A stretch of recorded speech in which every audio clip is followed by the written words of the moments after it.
साथियों नमस्कार, मैं हूं आशुतोष और आप देख रहे हैं जन-जन की बात। जन-जन की बात का ये लाइव प्रसारण आप फेसबुक और यूट्यूब के माध्यम से लाइव देख रहे हैं।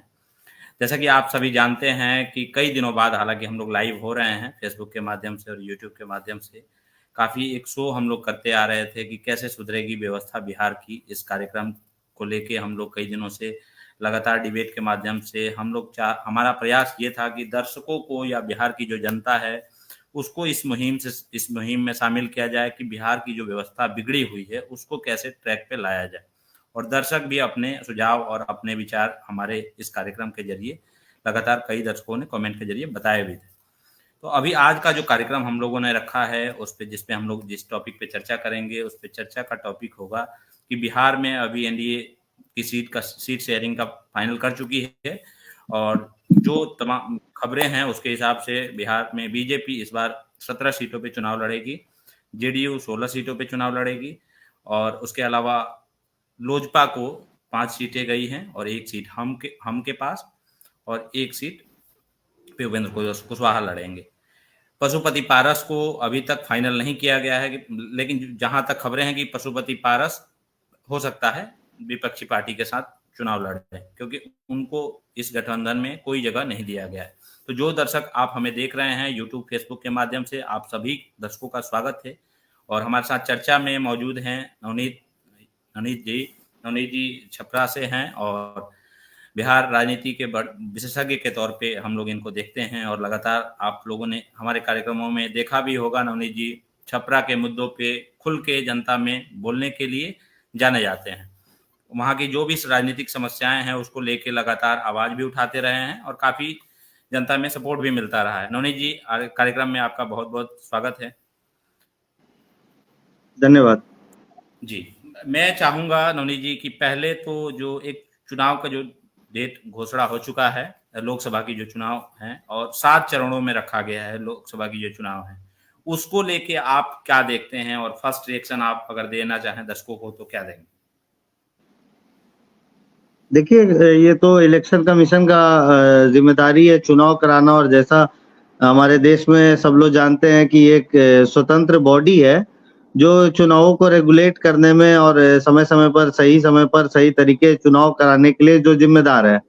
अब इसमें जो एक बात मुझे 7 चरण में पिछले बार भी चुनाव हुए थे, तो इस बार भी 7 ही चरण में है और कम चरण में भी हो किया जा सकता है, ऐसी बात नहीं। अब हमारे पास चूँकि 5 साल के अंदर रिसोर्सेज बढ़े हैं, हमारे पास साधन बढ़े हैं, टेक्नोलॉजी बढ़ी है, एक जगह से दूसरी जगह पहुँचने की जो समय है उसको हमने कम किया है, तो फिर चुनाव का समय क्यों नहीं कम हो सकता है? तो उस नज़रिए शायद कम हो सकता था, ऐसा मुझे लगता है। खैर इसका कोई थ्योरेटिकल या प्रैक्टिकल चीज़ तो किसी जनता को बहुत कम लोगों को पता होगा। और दूसरी बात मैं ये देखता हूँ कि ये शायद हिंदुस्तान के इतिहास में पहला बार हो रहा होगा, जो सरकार का जो टेन्योर जिस दिन खत्म हो रहा है, उसके बाद चुनाव का एक फेज़ भी है और उसके बाद रिजल्ट भी है। तो मेरे हिसाब से चुनाव आयोग को ये व्यवस्था अगर ये कर लेते हैं कि जिस दिन 5 साल पूरा हो रहा है गवर्नेंस का, उससे 4-5 दिन पहले अगर रिजल्ट दे दिए होते, तो ये बहुत ही एक हेल्दी चीज़ दिखने में एटलीस्ट लगता। ठीक है, कोई बहुत बड़ा कानूनी अड़चन तो नहीं होगा 4-5 दिन बाद रिजल्ट आने से, लेकिन अगर ऐसा होता तो अच्छा लगता क्योंकि फिर वही एग्जैक्ट 5 साल के बाद से नई सरकार को एक समय मिलता काम करने का। और ऐसे मैं आपको एक और बात बता दूं कि इस पे स्पष्ट राय हमारे जो नेता हैं या जो हमारे अभिभावक है प्रशांत किशोर जी, उन्होंने इस चुनाव के रिजल्ट के बाद नहीं बल्कि 3-4 महीना 6 महीना पहले उन्होंने एक इंटरव्यू में भी कहा है कि उनका ऐसा मानना है, जो कि मतलब एकदम मेरे भी नजरिए सही बात है, कि चुनाव को ये जनवरी-फरवरी के टेन्योर में होना चाहिए। अगर इसमें होने लगे तो ये बहुत अच्छा होगा 2 कारणों से। एक तो ये जो मौसम है, ये मई-जून का मौसम माने बहुत ही मुश्किल भरा प्रचंड गर्मी का सबसे जो पीक होता है, उस समय होता है। और दूसरा बात है कि एक तो वो मौसम के लिहाज से ठीक है और दूसरा जो नया बजट आता है मार्च में, तो जो नई सरकार आएगी वो अपना नया बजट पेश करके और फिर उस पे काम करेगी। अब अभी जो हालात है कि जो आखिरी साल का बजट होता है वो इंटरिम बजट होता है, तो वो जाते हुए सरकार दे के जाती है, उसका कोई बहुत मायने मतलब नहीं रह जाता है। और अगर गवर्नमेंट चेंज ही हो गई, दूसरे लोग जीत गए, तब तो फिर वो मामला ही खत्म 1 साल का हो जाता है, उस बजट का वैल्यू नहीं होता है। तो इन 2 लिहाज से जहाँ तक आपने बात की पूछी चुनाव की घोषणा को लेकर, तो मेरा यही इस पे कहना है। जी। जो भी दर्शक हमारे साथ जुड़े हुए हैं फेसबुक के माध्यम से, आप लोगों से आग्रह होगा, पहले तो अगर आप इस वीडियो को देख रहे हैं तो आप शेयर कर सकते हैं, ताकि तमाम जो खबरें हैं वो हम लोग चाहते हैं कि जो लोग हमारे साथ दर्शक जुड़े वो अपनी राय भी रख सकते हैं, और जो दर्शक अपनी राय रखना चाहते हैं वो कमेंट के जरिए अपनी राय को भी रख सकते हैं। हमारी कोशिश होगी कि हम आपके सवालों को भी नवनीत जी से पूछें और उसके बारे में जानकारी हम लोग प्राप्त करें।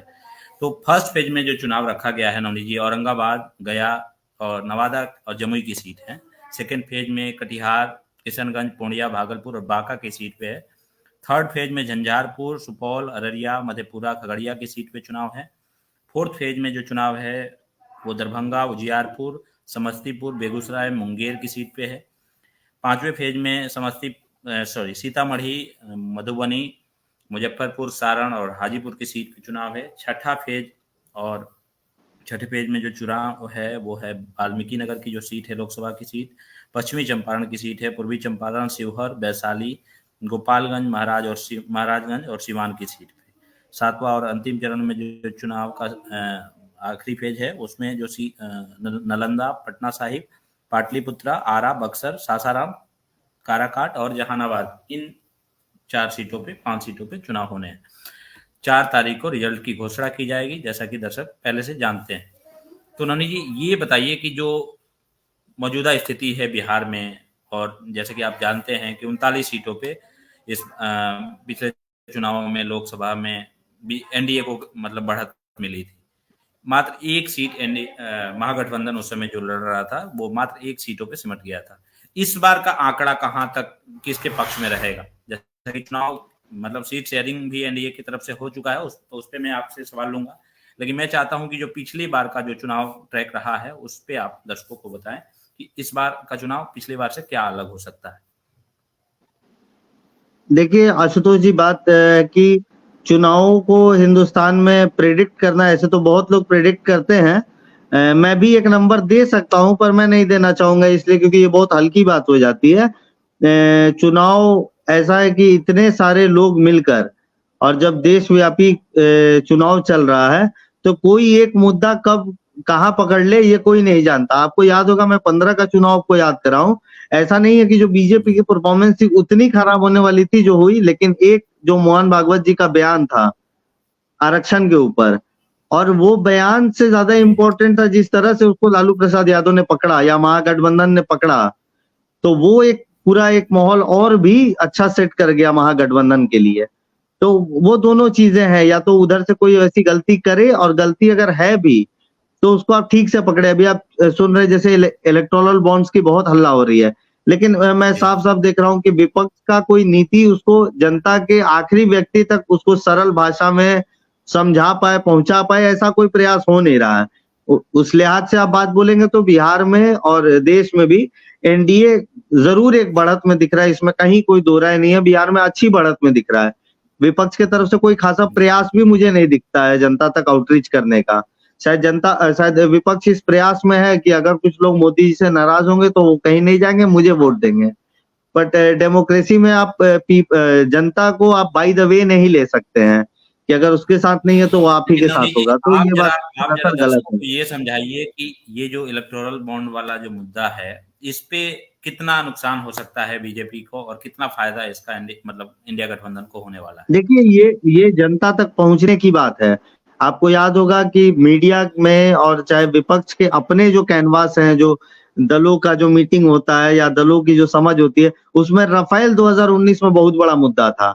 लेकिन मैंने ये फर्स्ट हैंड अनुभव किया है अलग अलग पार्टियों का रैली में, खासकर विपक्ष के जब रैली होते थे, मैंने नजदीक से देखा उन रैलियों के इर्द गिर्द रहते हुए कि जब वो राफेल की चर्चा करते थे तो गांव में, देहातों में या आम जनमानस के बीच में उसका प्रभाव नहीं होता था। उसके प्रभाव नहीं होने का एक बहुत बड़ा कारण ये भी था कि लोग को राफेल समझ में ही नहीं आता था।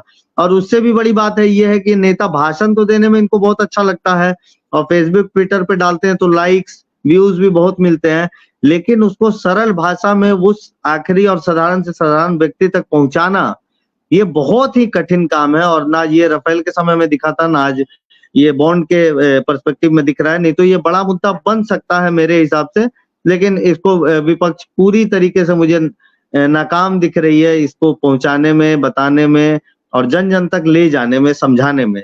तो इसका कोई बहुत बड़ा प्रभाव होता हुआ मुझे बड़े लेवल पे नहीं दिख रहा है। हो सकता है कुछ लोग जो एलीट क्लास के हैं या जो लोग हैं, तो उससे थोड़ा सा वो शक पैदा हो अभी उनके मन में, लेकिन कोई बहुत बड़ा आमूलचूल इससे परिवर्तन नहीं आने वाला है।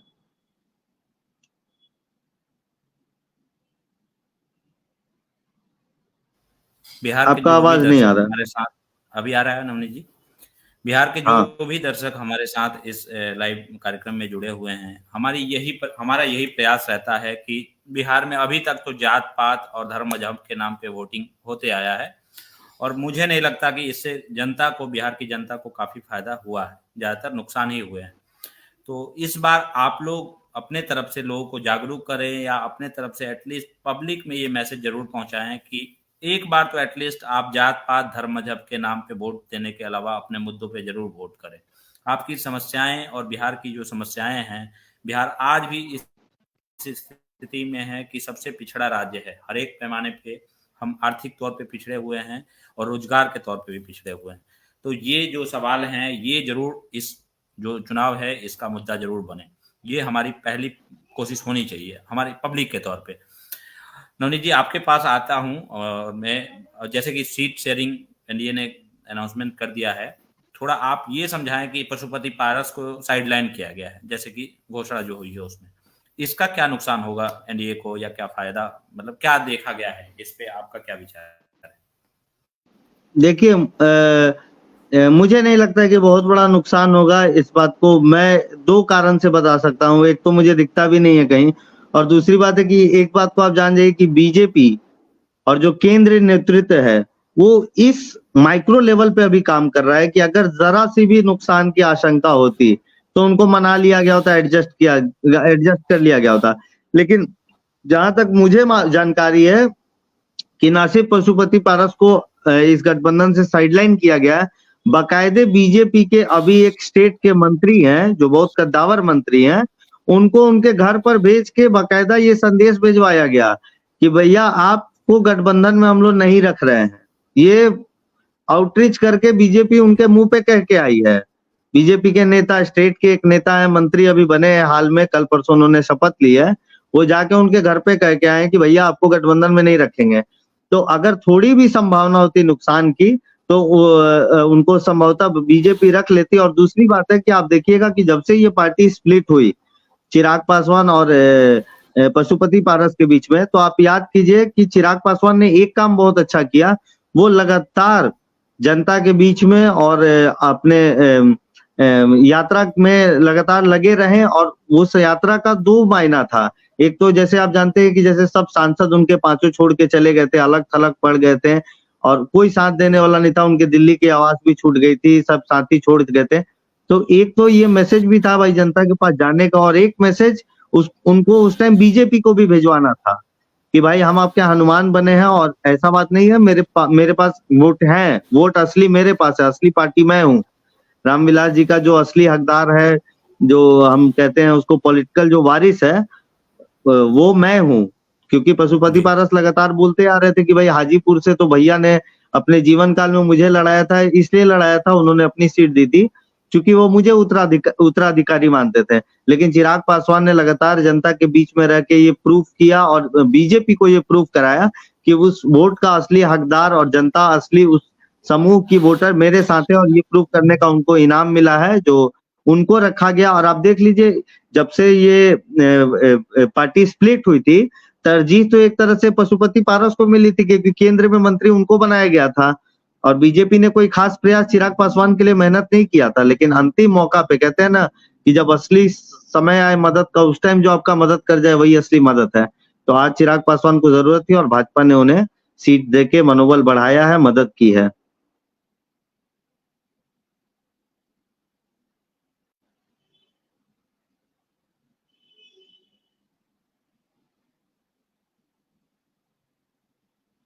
से जानना चाहूंगा कि जो सार जैसा कि अभी टीम ने लगाया है कि बीजेपी जो लड़ेगी उसमें पश्चिमी चंपारण, पूर्वी चंपारण, औरंगाबाद, मधुबनी, दरभंगा, मुजफ्फरपुर, महाराजगंज, सारण, उजियारपुर, बेगूसराय, नवादा, पटना साहिब, पाटलिपुत्रा, आरा, बक्सर, सासाराम और अररिया की सीट है। सासाराम और अररिया ये सब मतलब बाकी कुछ सीटें तो ऑलरेडी बीजेपी के पास है ऑलरेडी इसमें, और सारण जो आपका गृह जिला भी है वो भी अभी लोकसभा की जो सीट है वहां पे बीजेपी के सारा बीजेपी, और जैसे बहुत चर्चा हुई थी कि बीजेपी जी और जेडीयू कुछ सीटें एक्सचेंज करेंगे, लेकिन जो लिस्ट आई है तो कोई सीट एक्सचेंज का कोई मामला दिख नहीं रहा है सामने से। एक आधे हो सकता है मैनेज हो जाए, लेकिन मोटे तौर पर जो लोग जिस फॉर्मूला के साथ चुनाव लड़ा गया था और जिन सीटों पर लड़ा गया था उसी पर कमोबेश वही परिस्थिति है अभी। बिल्कुल बिल्कुल, बस नवादा की सीट बीजेपी ने अपने पास रखा है। मेरे ख्याल से वो पिछली बार लोजपा के साथ थी, हाँ, लोजपा लड़ी थी वहाँ वो चुनाव। लोजपा के साथ थे, चिराग चंदन सिंह वहां के तो सूरजवान सारण सिंह के के बारे में भाई हैं। थोड़ा सा आप दर्शकों को बताएं कि सारण का जो लोकसभा सीट है वो काफी दिलचस्प मुकाबला होने वाला है, और इस बार जो खबरें हैं वहां से रोहिणी आचार्य भी चुनाव लड़ने की तैयारी कर रही हैं, तमाम मीडिया खबरें हैं, या जो आरजेडी के वहां के लोकल लीडर हैं वो हम लोग को ये बताते हैं कि आरजेडी की तरफ से रोहिणी आचार्य इस बार तैयारी कर रही हैं। तो इसमें कितनी सच्चाई है, और रोहिणी आचार्य अगर आती हैं तो उसका क्या बेनिफिट आरजेडी को जाएगा या जो इंडिया गठबंधन है उसको होगा? देखिए आशुतोष जी, मुझे लगता है कि आप एक बात समझिए कि अगर आप विपक्ष में हैं कभी भी, तो पहला चाल हमेशा आपको चलना चाहिए। उससे क्या होता है कि आपको एडवांटेज होता है उसका। लेकिन आप लगातार देखेंगे जो यहाँ पर इंडिया गठबंधन आप कहिए या आरजेडी जो लीड रोल अपने आप को बताती है वो कहिए, वो हमेशा एक पिछला दांव खेल रही है। आप हर चीज से समझ जाइए, अभी तक उनका गठबंधन तय नहीं है, कौन कितनी सीटों पे लड़ेगा। वाम दल ने कह दिया है कि भाई हमें 8 सीट नहीं दोगे तो हम गठबंधन के बाहर हैं, और कांग्रेस से भी उनका समझौता नहीं हो पा रहा है, दोनों ज्यादा सीट पे लड़ना चाहते हैं, उम्मीदवार तय नहीं है। आपने सारण की चर्चा की, मैं बाकी आप जिलों की बात छोड़ दीजिए, सारण लालू जी का क्षेत्र रहा हुआ है, और यहाँ पर जनता में या पार्टी में यही मैसेज था कि कोई परिवार से ही आएगा, ये बात तय था। और कहीं ना कहीं आरजेडी का जो शीर्ष नेतृत्व है, मतलब जो लालू जी और तेजस्वी जी हैं, तो उनको कहीं ना कहीं जानकारी होगी कि उनको रोहिणी को लड़ाना है या किसको। तो इसकी भी तैयारी कभी नहीं रही। ये वो दौर नहीं है कि जब एक दौर था कि भाई इंदिरा के नाम पे कोई जीत जाता था जिसको कांग्रेस का टिकट मिल जाए, फिर जनता दल का ऐसा दौर आया कि जो टिकट लेता था वो जीत जाता था। राष्ट्रीय जनता दल के भी एक दौर के बारे में ये कहा जाता है। कुछ समय ऐसा नीतीश कुमार का भी रहा। आज मोदी का दौर है, लोग उम्मीदवार नहीं देखते, मोदी को वोट देते हैं। लेकिन उस डायलेमा से बाहर निकलना पड़ेगा, आपका वो दौर है नहीं। अगर आपको जी अपनी स्वयं की बेटी या बेटा को भी लड़ाना है तो आपको ये प्री लॉन्चिंग करना पड़ेगा। एक राजनीतिक आप नजरिया देखिए, 6 महीना, साल भर, 1.5 साल, जो भी मैक्सिमम समय आप दे सके, आपको फील्ड में किसी बहाने आपको इनको इंट्रोड्यूस कराना होगा। ये सोशल मीडिया इंट्रोडक्शन कोई इंट्रोडक्शन नहीं है जब तक वो फील्ड पे जाकर लोगों से इंटरेक्ट नहीं करेंगे। आज देखिए कि इनकी बस चर्चा शुरू हुई है, अभी घोषणा भी नहीं हुई है, और लोगों के बीच में मैंने कई लोगों से बात किया जो कई उनके थिन समर्थक भी हैं, थिन लाइन समर्थक जिनको आप बोलते हैं, उनके बीच में भी एक जी चर्चा है कि ये अभी नागरिकता इनका पास इंडिया का है क्या, ये भी लोग पूछ रहे हैं। उसके बाद ये भी पूछ रहे हैं कि अगर जीत जाएंगी तो ये यहाँ रुकेंगी क्या। मतलब ये सिर्फ बिहार की बात नहीं, सारण की बात नहीं, हिंदुस्तान की बात नहीं, लोग यहाँ तक प्रिडिक्ट करें कि ये तो सिंगापुर में चूंकि सेटल है तो सिंगापुर तो नहीं जाएंगी। तो ये एक बहुत बड़ा डिसएडवांटेज मिलेगा। आप अगर देखिए मीसा भारती चुनाव हारे या जीते, ये वाला फैक्टर उनके साथ नहीं आता है कभी भी कि वो कहाँ की हैं, कहाँ रहेंगी। लेकिन ये फैक्टर अभी से आने लगा है, जो कि जो भी विपक्ष में बीजेपी चुकी ये सीट लड़ी है तो उनको एक एडवांटेज तो जरूर है। रोहिणी के नाम आते के साथ से ये मैं ग्राउंड में भी फील कर रहा हूँ। जी नवनीत जी, सारण की लोकसभा सीट को लेके हम लोग एक दिन विशेष चर्चा भी करेंगे आपके साथ, और हम लोग की कोशिश होगी कि उस दिन की जो चर्चा हो वो लोकसभा के स्पेसिफिक सारण पे ही हो। लेकिन मैं आपसे एक क्वेश्चन और लेना चाहूंगा सारण के ऊपर कि मान लीजिए परिवारवाद का जो मुद्दा लगातार एनडीए की तरफ से नरेंद्र मोदी उठा रहे हैं, और नीतीश कुमार जी ने भी जैसे कि एक बार विधानसभा में ये मुद्दा उठाया था जिसपे रोहिणी आचार्य ने ट्वीट भी किया था, और काफी एक्टिव हैं वो सोशल मीडिया पे। तो ट्वीट के जरिए से वो बिहार की जनता को या बिहार के जो पब्लिक उनको जो देखते हैं, सुनते हैं या फॉलो करते हैं, उन तक लगातार वो मैसेज अपना पहुंचाते रहती हैं। तो क्या ट्विटर के जरिए आप बिहार के नेता बनने की कोशिश कर रही हैं, और मतलब परिवारवाद का जो मुद्दा लगातार एनडीए और बीजेपी की तरफ से उठाया जा रहा है, उस पे मतलब इंडिया जो गठबंधन है उसको डिफेंड करना तो बहुत मुश्किल ही हो जाएगा। देखिए, सोशल मीडिया का एक महत्व है, नो डाउट, और अच्छा महत्व है। आज रोहिणी आचार्य को आरजेडी के कार्यकर्ताओं के बीच में ये बताने की जरूरत नहीं है कि मैं कौन हूँ। आज भी लालू जी की जो बाकी बेटियां हैं, मीसा भारती, अब रोहिणी आचार्य चूंकि आ गई हैं, तो अब देखिए पांचों को बहुत पब्लिक नहीं जानती है, लेकिन उन्होंने एक सोशल मीडिया के तौर पर अपना इंट्रोडक्शन जरूर दिया है। लेकिन वो एक सोशल मीडिया इंट्रोडक्शन और एक सेल्फ इंट्रोडक्शन, दोनों का एक अपना स्थान है। ठीक है, तो सोशल मीडिया के माध्यम से, अब आप ट्वीट का आपने जिक्र किया तो मुझे वो भी ट्वीट याद आया, जब उनकी बहस हो गई थी जीतन राम मांझी की बेटी से, उन्होंने बहुत आपत्तिजनक कुछ ट्वीट कर दिया था, तो और इनके तरफ से भी बहुत कुछ बोला गया था। खैर, उस पर बिहार में बहुत हंगामा हुआ था, आपको तो वो विषय याद ही होगा, आपसे डिस्कशन भी मेरी हुई थी उस पे। तो ये, और जो आपने एक बात कहा, महत्वपूर्ण बात, परिवारवाद की बात, अब ये नोशन को लेके प्रधानमंत्री नरेंद्र मोदी पूरे देश भर में लेके चल रहे हैं, और कहीं ना कहीं अगर मोदी लेके चल रहे हैं तो जरूर इसमें आप ये मान लीजिए उनको सफलता मिलेगी नहीं मिलेगी ये तो बात की बात है। लेकिन हम और आप बहुत बढ़िया जानते हैं कि जो बीजेपी के रणनीतिकार लोग हैं, और खासकर जो नरेंद्र मोदी हैं, वो जनता से जुड़े हुए विषय को बहुत अच्छे से प्रेडिक्ट कर लेते हैं, गेस कर लेते हैं, और उठाते हैं तो जरूर उसमें कोई दम होता है। तो अभी के विषय में ये बहुत ही बड़ा मुद्दा है। मुझे लगता है आरजेडी ने या लालू जी ने बहुत बड़ा एक रिस्क लिया है रोहिणी आचार्य को इंट्रोड्यूस करके। ये बहुत बड़ा रिस्क है आरजेडी की तरफ से, वो भी इस समय पर लेना। मुझे नहीं लगता ये फैक्टर इन होगा, बहुत लाभ देगा। और ना सिर्फ लालू जी को, तो ये अगर इस सीट पे नुकसान किया तो करेगा, उनका ग्रे सीट है, अगर अच्छे मार्जिन से हारते हैं तो एक खराब मैसेज जाएगा, बिहार में मैसेज आएगा, और टोटल इंडिया अलायंस के लिए भी ये देशव्यापी एक नुकसान हो सकता है।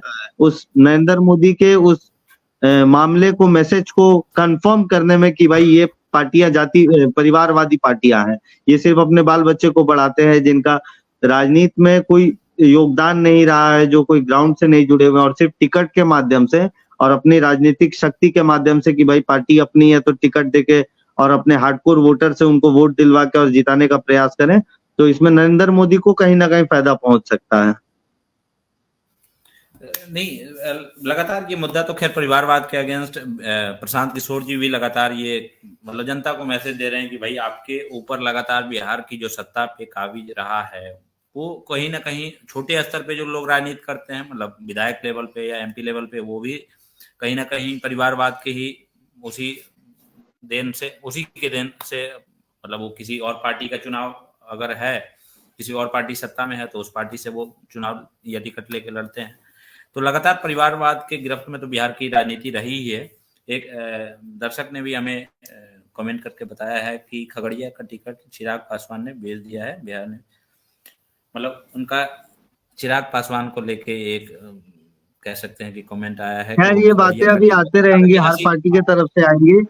और खैर अभी इसको देखना होगा कि आखिर किनको टिकट मिला है। और खगड़िया में जहां तक मुझे याद है कि वो महबूब अली कैसर इसके पहले उम्मीदवार थे, और जब पार्टी स्प्लिट हुई थी तो वो चले गए थे पशुपति पारस के साथ।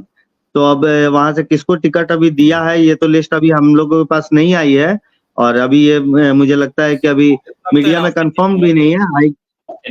हाँ, महबूब अली कैसर हाँ, महबूब अली कैसर तो अभी अंतिम दौर तक चिराग के साथ नहीं दिख रहे थे, कहीं पर दिया होगा तो एक वो। खैर, अभी ये सब बातें आएंगी, और खासकर बिहार के कॉन्टेक्स्ट में ये सीट और टिकट बेचने वाला, और खासकर आरजेडी, चिराग पासवान, ये सब पार्टियों में लगातार आते आए हैं। अभी तक तो ये अभी शुरुआत है, अभी का कोई बताया नहीं जा सकता है। बिल्कुल। चलिए रंजन जी, आपके सवालों को हम लोग कोशिश करेंगे आगे भी रखें, अगर आपके सवाल हाँ, कुछ वाजिब वो होते हैं तो। खगड़िया का ये जो लिस्ट आ जाएगा, आपने कमेंट किया है, उसके बाद हम लोग जरूर उस पर कुछ अपना एक कमेंट दे सकते हैं, जो वो एक ओवरऑल राजनीतिक परिस्थिति समझ में आएगी, उस अनुसार कुछ तो समझ में आएगा ही। लेकिन अभी चूंकि वो ऑफिशियली बात नहीं आई है, तो अभी बोलना उस पर कुछ ठीक नहीं है। नवनीत जी, एक जो इम्पोर्टेंट सवाल है, मैं उस पर आपको चाहूंगा कि आप उस पर अपनी राय रखें। लोकसभा जो का जो चुनाव होने वाला है बिहार में, तो जैसे विधानसभा में हम लोग देख रहे हैं कि राजद एक बड़ी पार्टी के तौर पे है और महागठबंधन की या इंडिया गठबंधन की बड़ी मतलब बड़ा दल है, तो लोकसभा में बड़े भाई के रूप में कौन दिखेगा इंडिया गठबंधन की तरफ से, बिहार में खासकर? इस पे आप अपना कमेंट जरा बताएं। देखिए अगर आप फैक्चुअली ऑन पेपर आइए तब तो लोकसभा के हिसाब से कांग्रेस बड़ा दल है, क्योंकि कांग्रेस के पास एक सीट है, वो कांग्रेस नहीं बचाई थी, आरजेडी 0 पे है। लेकिन आरजेडी ज्यादा सीटों लड़ने की जिद पे भी है और कहीं ना कहीं समझौता है। ऐसा माना जाता है कि भाई आरजेडी ही बड़ी पार्टी है, उनके खुद के एलाइज के बीच में माना जाता है। तो खैर जब उनके एलाइज ही मानते हैं तो वो जाने। लेकिन वाम दलों ने तो साफ एक लेटर हेड पे कंफर्म कर दिया इस बात को कि अगर आप मुझे 8 सीट नहीं दोगे तो हम इस गठबंधन से बाहर निकल जाएंगे। अब अगर आप इस लिहाज से पूछेंगे वाम दल के नजरिए से, तो मेरा भी मानना है कि ये बात सही है। इसलिए सही है क्योंकि वाम दल ने अपना परफॉर्मेंस दिखाया है और वो परफॉर्मेंस चुनाव में भी दिखाया है। जो हम जानते हैं कि जब यही महागठबंधन जब 2020 का चुनाव लड़ी थी तो परसेंटेज वाइज सबसे अच्छा परफॉर्मेंस वाम दलों का था। और दूसरी बात, अभी जो हाल फिलहाल में जो इंडिया गठबंधन की पहली रैली हुई, जो पटना के गांधी मैदान में जन विश्वास रैली के नाम से हुई थी, उसमें हर मीडिया वाले ने, हर लोगों ने, हर नेताओं ने देखा कि एक बहुत बड़ा तबका जो उस भीड़ का था वो कम्युनिस्ट पार्टी से, लाल झंडे से उसको महसूस कराया गया और उसी बल पर वाम दल टिकट और ज्यादा सीटें मांग रही हैं। और मेरे ख्याल से कॉम्पनसेट करना चाहिए आरजेडी को और कांग्रेस को, दोनों को मिलके, क्योंकि उन्होंने प्रूफ किया है, वो हवा में मांगने वाली बात नहीं है। तो उन्हें कॉम्पनसेट करना चाहिए। अगर आप विपक्ष गठबंधन के नजरिए से सकारात्मक नजरिया देखे तो नहीं करती है तो ये आरजेडी का एरोगेंस दिखाएगा बिहार में। और मेरे ख्याल से पप्पू यादव को भी एकोमोडेट करना चाहिए। अगर वो नहीं कर रहे हैं तो वहां भी उनका एरोगेंस दिख रहा है। आप देख रहे हैं इसी देश में जब लोकसभा का चुनाव हो रहा है, अमित शाह ने मतलब खुलेआम कह दिया कि भाई नीतीश के लिए दरवाजे बंद हैं, जिनको चाणक्य और सबसे कठोर, सबसे बड़े निर्णय लेने वाले लोग मानते हैं, और नरेंद्र मोदी जिनके इर्द गिर्द पूरा चुनाव है, पूरा देश भर का चुनाव है, जो विश्व स्तरीय अपने आप को एक छवि बता रहे हैं, जिनके नाम पर, जिनके पक्ष या विपक्ष में वोट आ जा रहे हैं, वो अपने उस दायरे से निकलकर नीतीश कुमार, चिराग पासवान, उपेंद्र कुशवाहा, मुकेश सहनी तक को बहुत प्रयास किया गया। पता नहीं अभी वो दिख नहीं रहा है कहीं सीन में। मुकेश सहनी तक को अगर प्रयास किया गया तो अगर तेजस्वी यादव, पप्पू यादव और इनसे भी बात करने में अगर कतरा रहे हैं और वाम दल से अगर समझौता करने में खुश रखते हुए अगर इस गठबंधन को नहीं बना पाते हैं तो ये जाहिर सी बात है कि ये 100% एरोगेंस की बात होगी, उसके अलावा कुछ नहीं। क्योंकि राजनीति में ये एक माइलस्टोन नरेंद्र मोदी ने दिखाया है कि आप किसी भी कद पे हो, एक जो कॉम्प्रोमाइज होता है, हर किसी का एक वैल्यू है और उसको आपको एड्रेस करना होगा, अप्रिशिएट करना होगा, और अगर साथ लाना है तो उस कॉम्प्रोमाइजिंग मोड में आना होगा। विजय कुमार सिंह देख रहे हैं हम लोग को, लगातार कमेंट भी कर रहे हैं। विजय जी, आपकी बात को हम लोगों ने एक लाइव कार्यक्रम में रखा भी था, कोशिश करेंगे कि आपके जो समस्याएं हैं उस पर एक दिन और चर्चा करेंगे। मैं जैसा कि देख पाता हूं आप लगातार कमेंट के जरिए हम लोग को, या व्हाट्सएप पे भी आपने कई बार मुझे कमेंट किया है कि भैया आपका मसला अभी तक सॉल्व नहीं हुआ है। तो मैं कोशिश करूंगा विजय जी, आपके जो मुद्दे हैं, आपकी जो समस्याएं हैं, उसको हम लोग एक दिन और आप कार्यक्रम के जरिए रखेंगे, आपकी जो समस्याएं हैं। खैर नवनीत जी, कोशिश करते हैं क्योंकि कार्यक्रम हम लोग आखिरी दौर पे हैं। और एक कमेंट भी आ रहा है सोनम जी का, और इससे पहले मेरा सवाल भी यही होने वाला था आपसे कि इंडिया गठबंधन जो कि एक मतलब विपक्षी दल के तौर पे बड़ा गठबंधन देखा जा रहा है, और अभी तक सीट अनाउंसमेंट नहीं हुआ है, सीट शेयरिंग खासकर बिहार में अभी तक पार्टी ने नहीं किया है, या गठबंधन की तरफ से कोई सीट शेयरिंग फाइनल नहीं किया गया है। तो इसी मुद्दे पे कई बार मतलब इसी चीज को नीतीश कुमार जी ने भी उठाया था, और इसी मुद्दे को उन्होंने दिखाया कि काफी देर हो रहा है सीट शेयरिंग में, जिसकी वजह से वो बाहर हो रहे हैं इंडिया गठबंधन की तरफ से, और अभी भी सीट शेयरिंग फाइनल नहीं हुआ है या उसकी घोषणा नहीं हुई है। तो आप कब तक देख रहे हैं कि इंडिया गठबंधन कब तक सीट अपनी फाइनल करेगी? देखिए, आप मुख्य विपक्षी गठबंधन के तौर पे आप देखिए तो ये लोगों के लिए बहुत निराशाजनक बात है कि अभी तक ये सीट शेयरिंग नहीं कंप्लीट कर पाए हैं, वो भी ऐसे जगह जहां पर बहुत ज्यादा मुझे नहीं लगता है कि प्रयास की भी जरूरत है।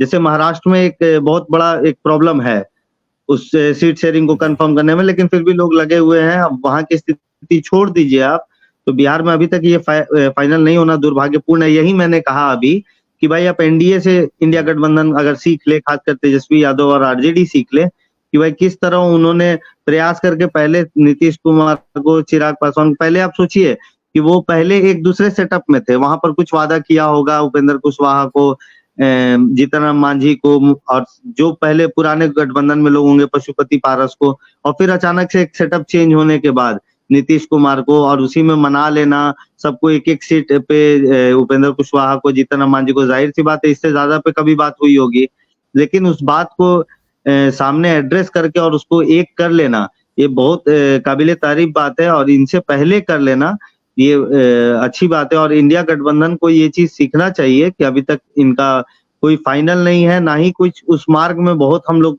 कुछ देख रहे हैं। मुझे 10-15 दिन पहले का तेजस्वी का एक याद भी आ रहा है, कहीं एयरपोर्ट के आसपास किसी मीडिया वाले ने पूछा था कि भाई आपके सीट शेयरिंग पे क्या हो रहा है, तो उन्होंने कहा था कि भाई ये आप एनडीए वाले से क्यों नहीं पूछते हैं, आप एक बात याद रखिएगा कि हम एनडीए वाले से पहले करके दे देंगे। तो तेजस्वी यादव की ये बड़बोलापन की आदत लगी हुई है, बार बार वो कर रहे हैं, वो इससे अपने कार्यकर्ताओं को तो उत्साहित कर देते हैं, लेकिन इस बात को नहीं समझते हैं कि जब भी उनकी बात पूरी नहीं होती है तो कार्यकर्ता बाद में हताश निराश भी होते हैं, और कहीं ना कहीं वो कार्यकर्ता जो आपकी बात सुन के समाज में उस बात को बहुत कॉन्फिडेंटली बोलते हैं और वो बार बार फेल कर जाता है, तो उसकी अपनी साख, अपनी छवि और अपना कॉन्फिडेंस भी लूज होता है, तो वो कहीं ना कहीं इन बातों से अपनी पार्टी को भी लूज करते हैं। बिल्कुल। नवनीत जी, और ये सीट शेयरिंग आखिरी की जहां सवाल बात होगा। कही, मैं एक बात और बता दूं इनको, सोनम राठौर जी को, कि आज ही कांग्रेस प्रवक्ता का एक बयान देखा है मैंने कि उन्होंने कहा है कि हम एक साथ सारा सीट का घोषणा नहीं करेंगे, बल्कि हम फेज वाइज जैसे जैसे चुनाव होगा वैसे वैसे हम उम्मीदवार बताते जाएंगे। तो ये एक न्यूज भी है आपके लिए।